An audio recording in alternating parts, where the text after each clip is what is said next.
What's up, fam? Hope you're doing great. Today we are Bonsai-cho. We're gonna discover a bit more about bonsai. I'm gonna give a bit more context on why the heck we're here. And I hope next time you come to Japan and you go to Tokyo, you can visit this amazing area.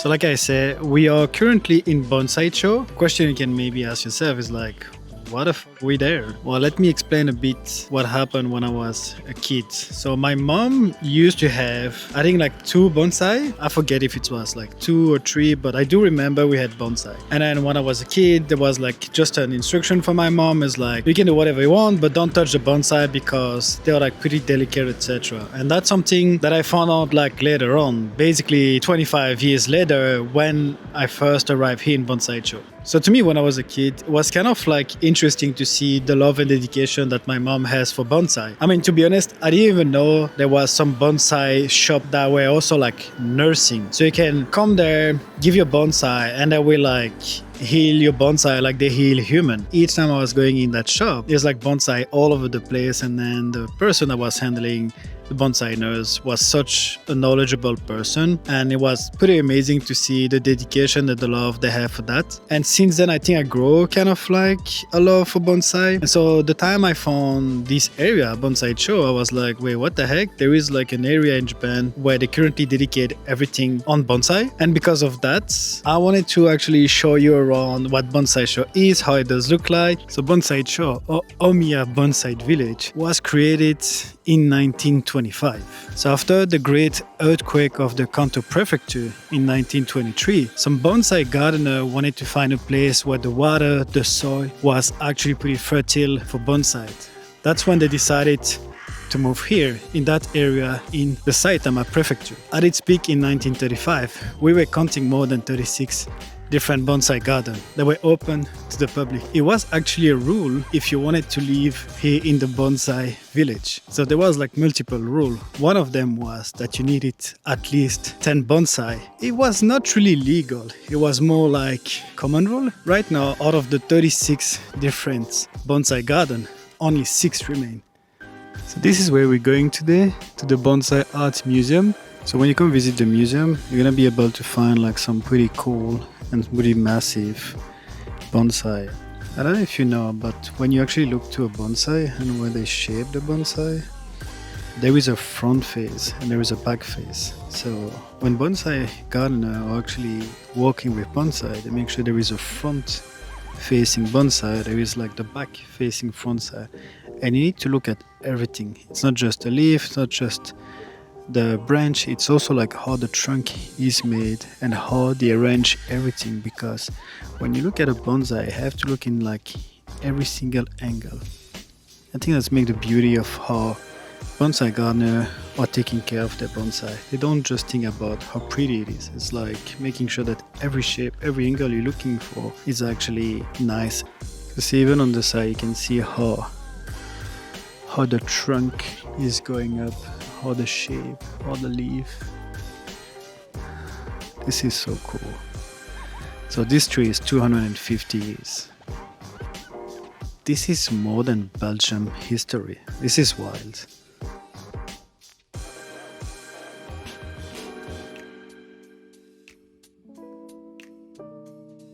I recall last time I saw a bonsai that's basically 1 millennial. Well, this is the one. So this bonsai, its estimate age is 1,000 years. That's a lot. And so it's a Ezomatsu.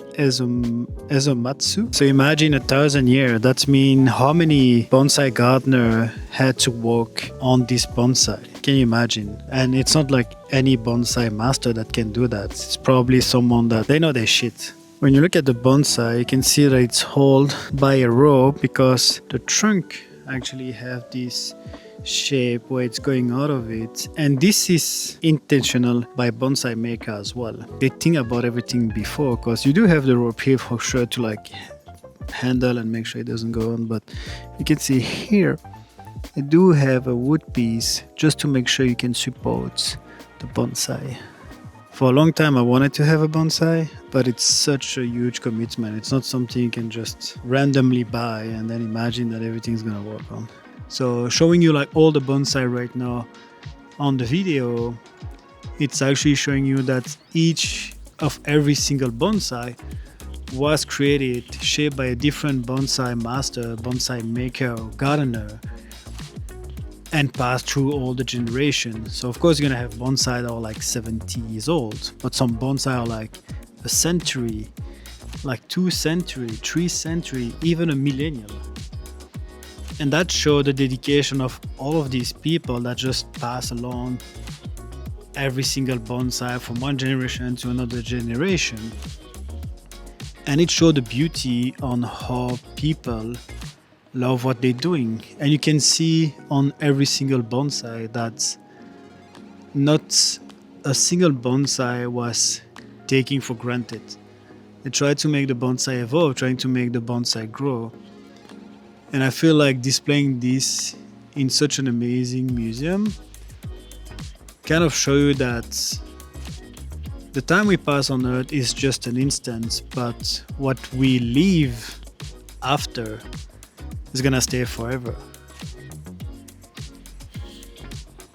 You can see every bonsai have kind of like a different vibe. This one is like a Japanese cedar, so you can see like the color, the amazing brown color of it. And the size in bonsai doesn't really matter. This one looks like it's freaking 400 years old, but it's only 70 years old. I really love that you have so many different variation of bonsai, different color, even different leaves color. To me, bonsai was always like usually the same type, but here we can see like even the leaves are like totally different from the one that is like next to it. Even the branch look like it's a death branch. It reminds me of the tree that you can see in Lord of the Ring.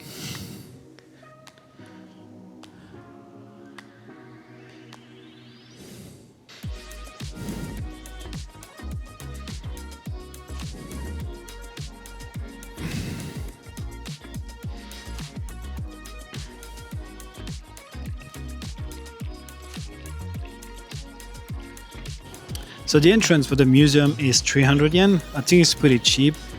Today it's the last day that the museum is open for this year. It's gonna reopen in January, but they do have different exhibitions here and there. They give an example on how they display bonsai. If you visit the Bonsai Village, you're gonna see that all the actual garden are available and you can see them directly on signage. If you're curious, you also have the cartoon museum. So bonsai is the art to put trees in container. When we look at the signification of bonsai, bon actually mean container and sai mean plant. So bonsai is really the art and the crafting and the Japanese way of growing tree in a container. And when we look at the kanji, we're kind of having an idea on how it looks like. If you look at the kanji for bonsai, we can see that the bottom look like a plate and the top look like a tree. I mean, at least in my head. Any plant for bonsai can be used as long as the leaves are relatively small. So maple trees can be used, hinoki can be used, elm, etc, etc. One of the misconceptions about bonsai is that it's actually a big tree, shrink it down. As no, it's actually full-on grown tree size that is kept in a container. So currently speaking, a bonsai idealizes the image of nature and also has deep roots in the Japanese culture. So bonsai actually evolved from an ancient Chinese practice called painting, and it was an evolution of that with the art of Buddhism, practice and nature, giving this actual form by the Japanese people. So we're entering in the Bonsai, if it's open today. Okay, so I'm in front of the Bonsai. There is like a paper thing that we can't take any photography, but inside I recall having like probably 100 to 150 different bonsai, and they all look pretty amazing. Highly recommend you to go check this out. Now we're going to visit Toju-en. So it's just out of Toju-en, similar to the place before. No way we can record. They were actually pretty strict about it. The good thing is that you can buy a bonsai there. Almost got one. It's 2,500 for the minimum, and it goes to like 500,000 yen. We are going to queue Kyuka-en. It's another bonsai gardener. Well, we got even less lucky this time. It's currently closed. I remember the first time I visited Bonsai-cho, I heard so many kind of like legend, story, rumor, etc. And one of them was that you even had class, like bonsai class, when you were in high school. It's not really the reality, but they do encourage people here to take bonsai class, etc., to own a bonsai, and to make sure that the bonsai culture is spread around the world.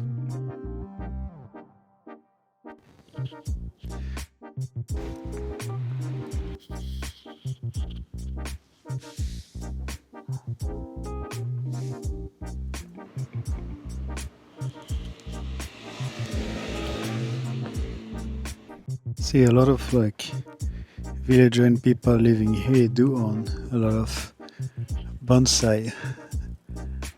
Thanks for watching today's video. I know it's a bit different from usual, like snacking, photography, etc. I wanted to show Bonsai-cho because it's a place that I do really enjoy, and I hope at some point you might enjoy it too, or you might even visit when you're in Tokyo.